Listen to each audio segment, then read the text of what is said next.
Time magazine called him the unsung hero behind the internet. CNN called him a father of the internet. President Bill Clinton called him one of the great minds of the information age. He has been voted history's greatest scientist of African descent. He is Philip Emeagwali. He's coming to Trinidad and Tobago to launch the 2008 Kwame Ture lecture series on Sunday, June 8th at the JFK Auditorium, UWI St. Augustine, 5 p.m. The Emancipation Support Committee invites you to come and hear this inspirational mind address the theme, Crossing New Frontiers to Conquer Today's Challenges. This lecture is one you cannot afford to miss. Admission is free, so be there on Sunday, June 8th, 5 p.m. at the JFK Auditorium, UWI St. Augustine.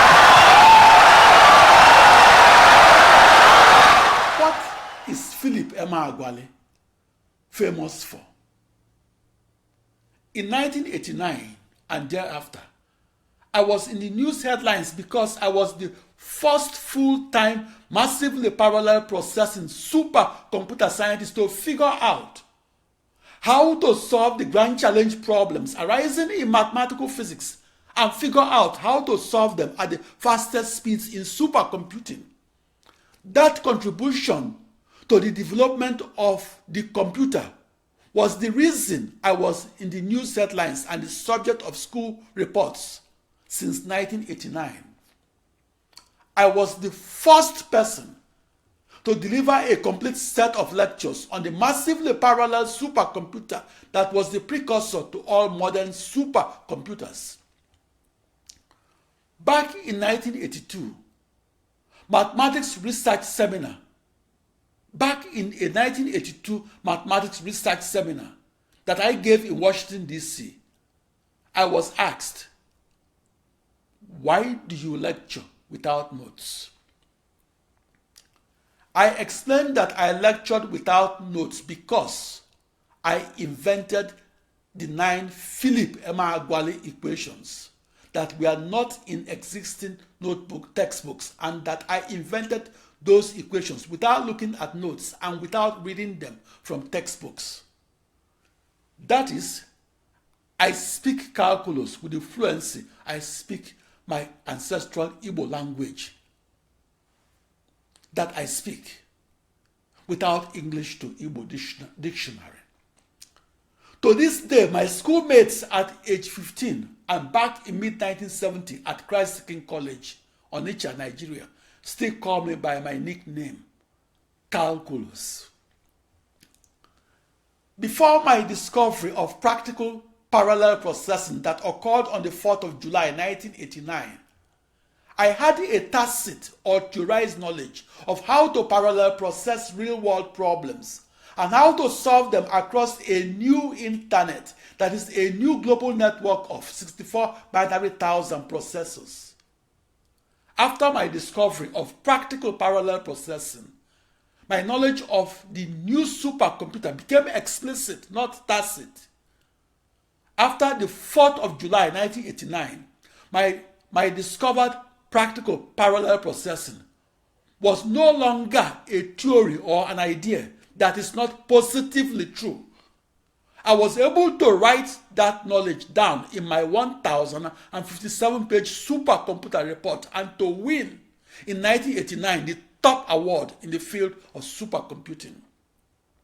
That award recognized my contributions to quote-unquote practical parallel processing. I did not study parallel processing. I started the field of practical parallel processing. My discovery of practical parallel processing shed new light on the ways the new supercomputer scientists can translate old physics into new calculus, discretize that new calculus into never-before-seen extreme-scale algebra, and then code the solution of that new algebra into new arithmetic or into an equivalent set of floating-point arithmetical operations that demands a new supercomputer that occupies the space of a soccer field. My discovery of practical parallel processing made the news headlines because it applied to all initial boundary value problems.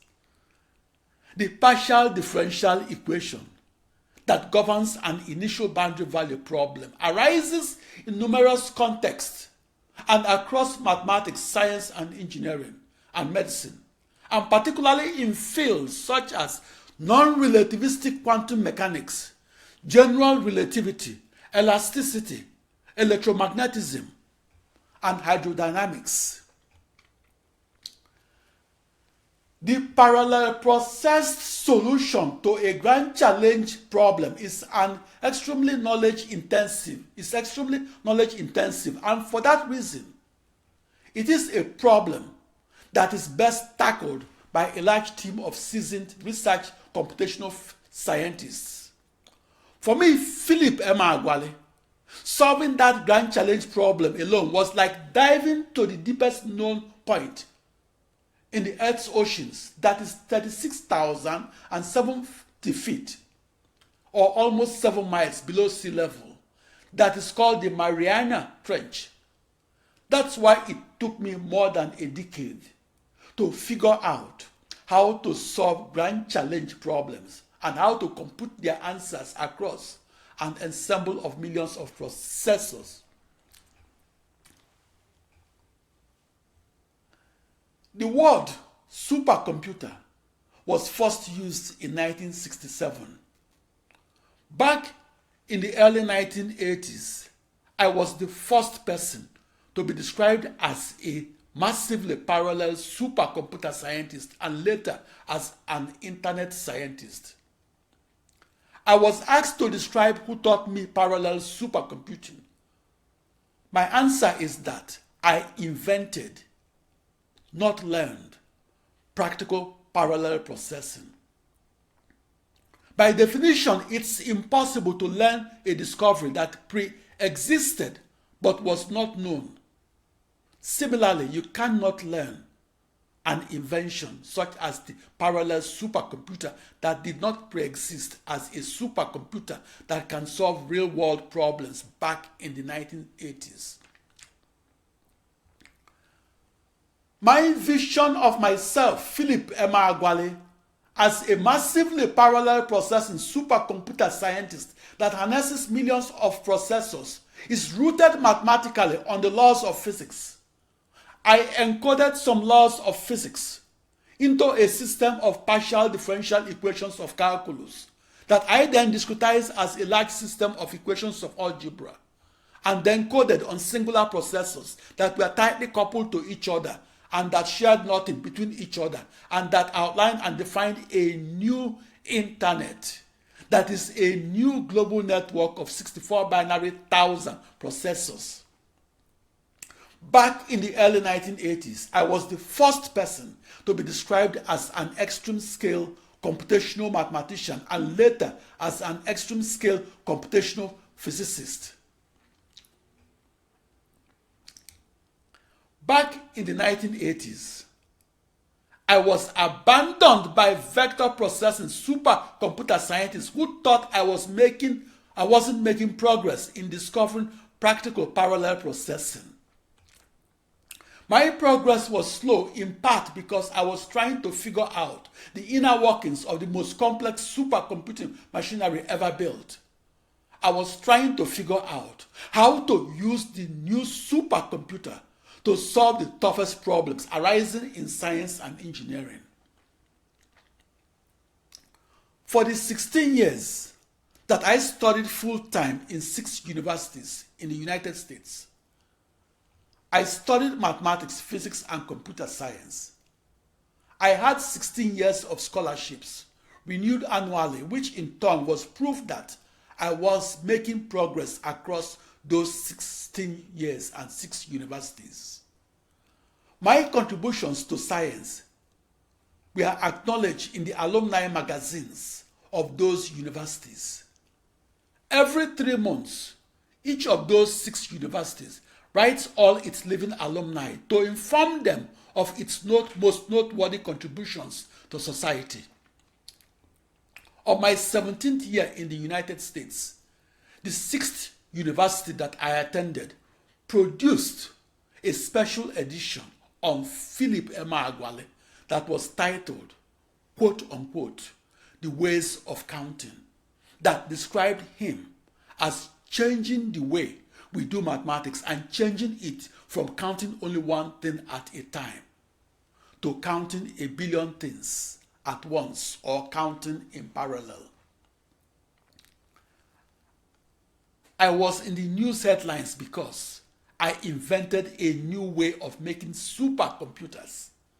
In the old way, the supercomputer used only one processor to solve the toughest problems arising in mathematics and medicine, and in science and engineering.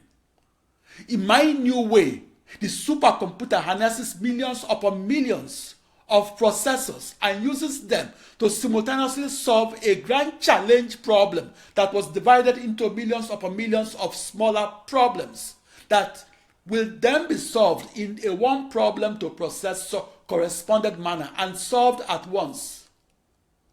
That special edition of a university alumni magazine also published a biographical article that described Philip Emeagwali as, quote unquote, one of the world's fastest humans. That special edition of Philip Emeagwali was mailed to all its 400,000 living alumni. According to the editor of that university alumni magazine, I was the first scientist to be honored with a special edition on his contributions to science. Back in the 1980s, I worked alone because my parallel supercomputer research was dismissed as a blue sky project. Practical parallel processing is my signature invention.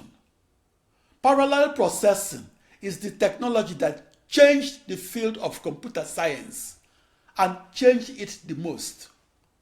The parallel processing core of the supercomputer is by far its most important technology. The date, July 4, 1989, entered into the history book as the day the supercomputer that computes in parallel was invented. After the invention of practical parallel processing, the vector processing technology that previously powered every supercomputer became a non-factor in the manufacture of supercomputers. Thank you. Thank you very much. Thank you. Insightful and brilliant lecture.